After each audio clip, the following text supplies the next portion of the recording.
Oi, eu sou o André, eu vou resolver o exercício 67 do capítulo 4 do Tíbia. Então ele dá o problema de um bloquinho que está numa rampa inclinada, a inclinação dessa rampa é de 15 graus e o bloquinho tem 20 kg, ele sofre uma força de F, né? Daí ele sofre uma força F a uma ondulação de 40 graus para a horizontal. E a pergunta é, qual que é a força mínima para que esse bloco se desloque rampa acima?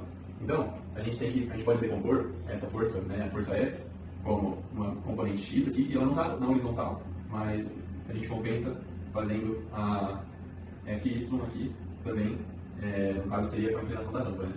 Então, se a gente descobrir o Fx, a gente consegue descobrir o Fy, a nossa força F, e a gente resolve o problema. E qual que é o lance? Essa força X, ela vai acabar tendo que ser igual ou maior que a força peso X, certo? Aqui a gente vai ter a força peso, ela sim é vertical para baixo, e a gente tem uma peso Y e uma peso X. E o bloquinho se move para cima se a força X for igual ao peso, né, da componente X. E como que a gente faz isso? Bom, primeiro a gente precisa esquematizar, né? Eu fiz micro desenho aqui, mas aqui está mais claro o conceito de massa do bloco, com aqui a linha da horizontal e cada uma das forças desenhadas. Aqui o peso Y, né, junto com o Fy e a força normal, que também age aqui na mesma direção que a força Y, ela se anula. Então se eu colocar aqui, a N também está aqui, isso se anula com isso. E aí sobra só essas duas componentes. E aí a gente tem que descobrir o módulo delas. Para fazer isso, a gente precisa brincar um pouco com os ângulos, certo? Saber qual que é o ângulo entre cada um desses vetores. Sabendo que aqui é 15, né? Se a gente desenhar aqui, a gente vai ter que a rampa está assim, o peso X está assim, no caso paralelo com a rampa, e o peso está assim, peso Y aqui, certo? Então, se aqui é 15, esse ângulo ele é o oposto interno, então ele vale 90 menos 15, porque aqui seria um ângulo de 90, então aqui vale 75. E se esse ângulo aqui vale 90, aqui vale 15. Então a gente tem que, aqui é 75, aqui é 15, a gente sabe que daqui para cá tem que ser 90, certo? E a gente sabe que esse ângulo aqui, como ele é com a horizontal, esse ângulo aqui vale 75, porque esse aqui é vertical e esse aqui é horizontal, a soma dos dois tem que dar 90. Então sobra aqui, para dar 180, aqui sobra 15 graus. E a gente sabe, o exercício, que entre o vetor F e a horizontal a gente tem 40. Então se a gente subtrair 40 menos 15, a gente tem 25, que é o ângulo que sobra aqui. E sabendo disso, a gente já tem todas as informações necessárias para conseguir calcular tanto o peso X e igualando, conseguir descobrir a força F. Então como que a gente faz isso? A gente sabe que peso X é igual ao peso vezes, a gente sabe que ele é esse ângulo, é esse cara aqui, e que o ângulo entre ele e o peso é 75. Então é o peso vezes o cosseno de 75 graus, que o ângulo está com, né, o px está com o ângulo. Se ele tivesse aqui do outro lado, seria o seno de 75. Então cosseno de 75 graus. Vamos calcular esse cosseno, a gente consegue pela soma de arcos. 45 graus. Isso aqui é cosseno A vezes cosseno B, raiz de 3 sobre 2 vezes raiz de 2 sobre 2, menos seno A seno B, meio vezes raiz de 2 sobre 2. A gente tem isso aqui, é raiz de 6 menos raiz de 2 sobre 4. E aí a gente consegue substituir. A gente sabe que a força-peso é igual a massa vezes a aceleração da gravidade. Vamos manter a gravidade como G. Isso aqui é 20 vezes G. Então, peso X é igual a 20G vezes raiz de 6 menos raiz de 2 sobre 4. Corta isso com esse, a gente tem 5G raiz de 6 menos raiz de 2. Certo? Essa é a nossa força Px. E como eu falei, para o bloco se deslocar da rampa para cima, a força X tem que ser no mínimo igual ao peso X, que ele vai se deslocar com a aceleração nula. Então, vamos igualar. Peso X é igual a Fx. Então, já substituir o peso X, 5G raiz de 6 menos raiz de 2 é igual a F, certo? Então, a componente Fx, ela é igual a força vezes, no caso, como ela está com o ângulo de 25, é o cosseno de 25 graus, certo? Então, vamos jogar isso aqui lá. Eu sei que o cosseno de 25, sei não, que eu decorei, né? É 0,9063. Então, substituindo, isso aqui vezes 0,9063. E aí, como a gente vai descobrir a força F, é só passar dividindo. A gente tem que F é igual a 5G raiz de 6 menos raiz de 2 sobre 0,9063.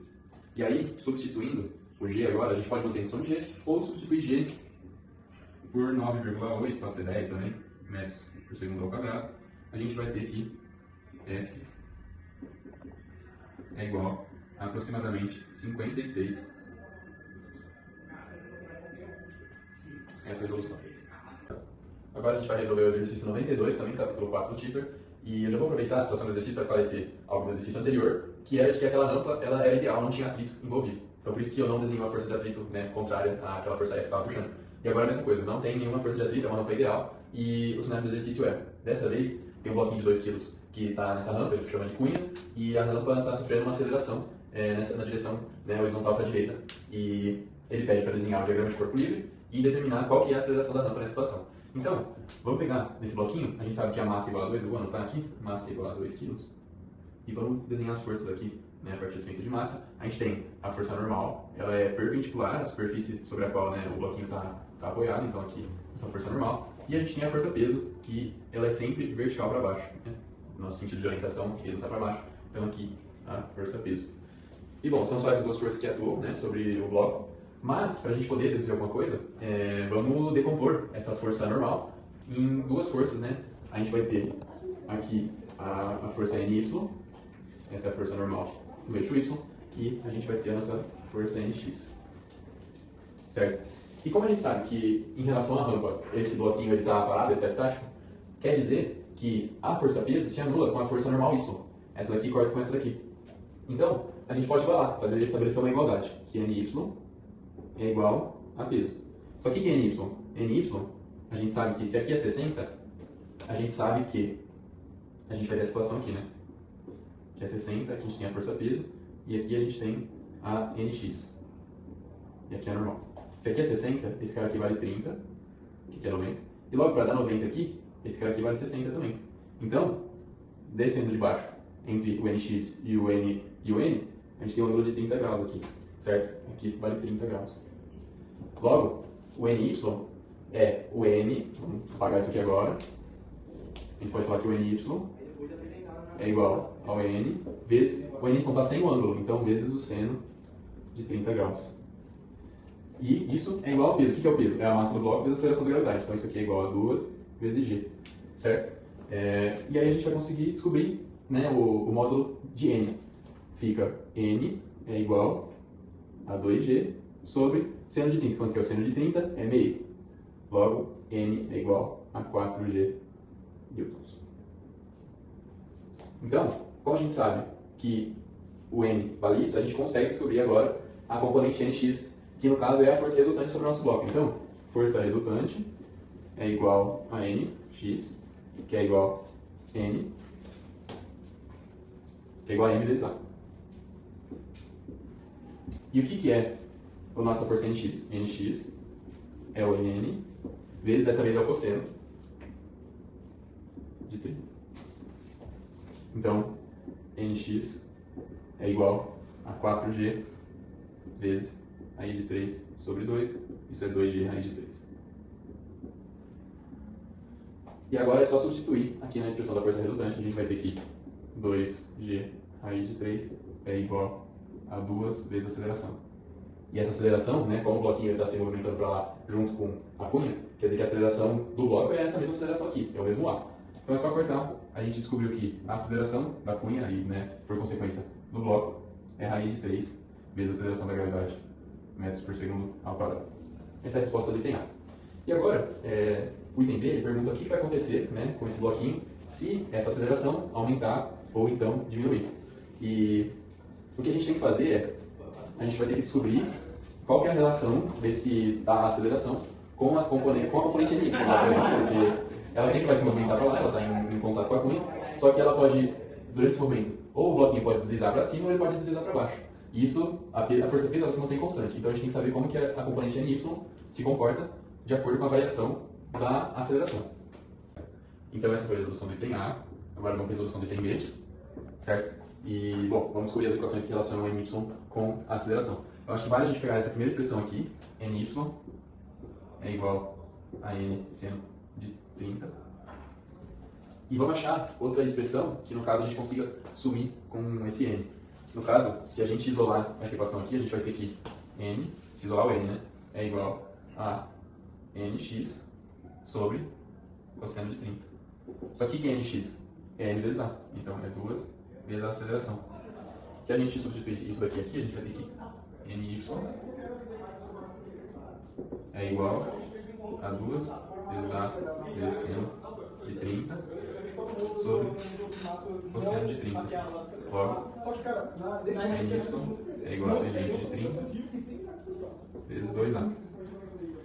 O que a gente conclui a partir dessa expressão? Que a força, a componente ny, ela é diretamente proporcional ao a. Se esse cara aqui aumenta, se a aceleração aumenta, a força ny aumenta. E se o contrário acontece, então se a aceleração diminui, esse cara também diminui. O que isso quer dizer? Conforme a aceleração aumenta, o ny aumenta, então o bloquinho desliza para cima.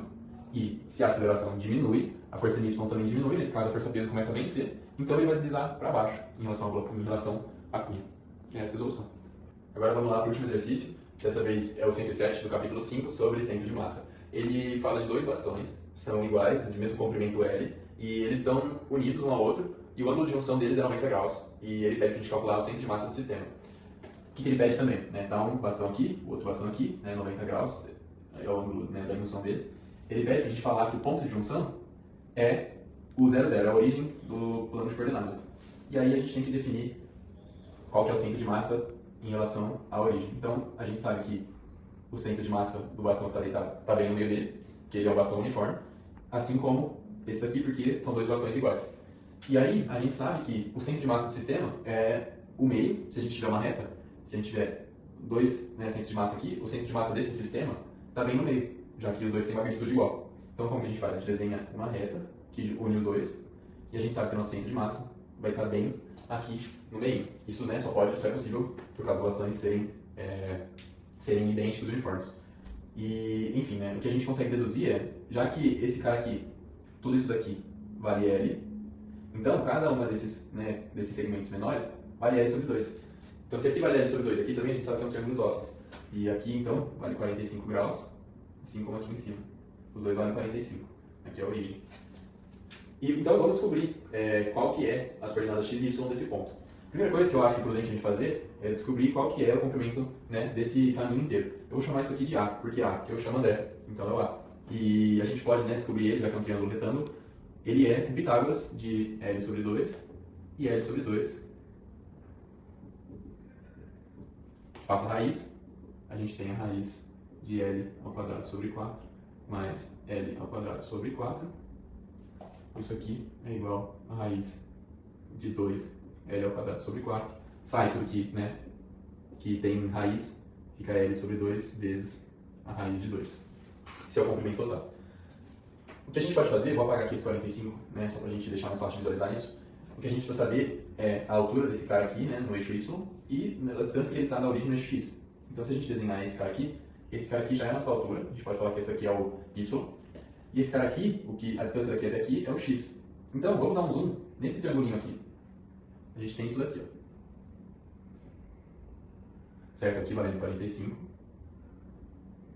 Esse cara aqui, se da distância da origem até o centro de massa de um do bastão é L sobre 2, a distância até aqui é L sobre 2 menos X, certo? Porque o nosso X ficou aqui para trás. Aqui é o Y, que a gente tinha comentado. E aqui, esse cara aqui, como, né, o centro de massa está bem no meio do bastão que mede A, e a gente pegou ele daqui, aqui seria, né, o centro de massa do sistema todo, o comprimento desse cara aqui é A sobre 2. Que quanto que é? O A, se é isso, A sobre 2 é L raiz de 2 sobre 4, certo? E sabendo que isso aqui é um triângulo retângulo, né, já que essa é a altura, a gente consegue descobrir, por meio das fórmulas de seno e cosseno, a gente consegue descobrir o y e o x, que são as coordenadas, né, do centro de massa. Então, fazendo o primeiro seno de 45, é o quê? É o cateto oposto sobre a hipotenusa. Então, y sobre L raiz de 2 sobre 4. Daqui a gente tira o quê? Quanto que é o seno de 45? É raiz de 2 sobre 2. É igual, eu vou passar esse 4, né? Ele inverte e multiplica, fica 4y sobre L raiz de 2. E aí o procedimento é passar esse cara multiplicando, fica L raiz de 2 vezes raiz de 2, então fica L vezes 2 e já está sobre 2. Então, pode cortar todo mundo aqui, ó. Ficou 4y é igual a L, a gente deduz que y é igual a L sobre 4. Essa é a coordenada no eixo y do nosso centro de massa. Fazer a mesma coisa para o cosseno. Cosseno de 45, eu fiz a mesma coisa. É igual. Agora, é cateto adjacente sobre hipotenusa. Quanto que é o cateto adjacente? É o L sobre 2 menos x. Então, eu vou ter L sobre 2 menos x sobre L raiz de 2 sobre 4. Vou vir aqui para baixo. A gente tem raiz de 2 sobre 2 é igual, eu vou passar esse cara, ele inverte e multiplica, vai ficar 4 vezes L sobre 2, fica 2L, menos 4x sobre L raiz de 2. Aqui vai acontecer a mesma coisa, né? Passou, ficou L raiz de 2 vezes raiz de 2, fica 2L sobre 2, corta todo mundo. Ficou L aqui. L é igual a 2L menos 4x. E aí se a gente passa esse cara aqui somando para esse lado, ele fica positivo. E esse cara subtraindo para lá, eu tenho 4x igual a 2L menos L. Então 4x igual a L. Logo, x é igual a L sobre 4. Então a coordenada do meu centro de massa é, em relação, né, a esse plano em que a junção é a origem, ele é L sobre 4, L sobre 4. Né? É uma medida que já era de se esperar, porque são bastante idênticos, unidos, né, com ângulo de 90 graus. E então fica, né, eles são iguais, tanto no eixo y, a coordenada é igual tanto no eixo x quanto no eixo y.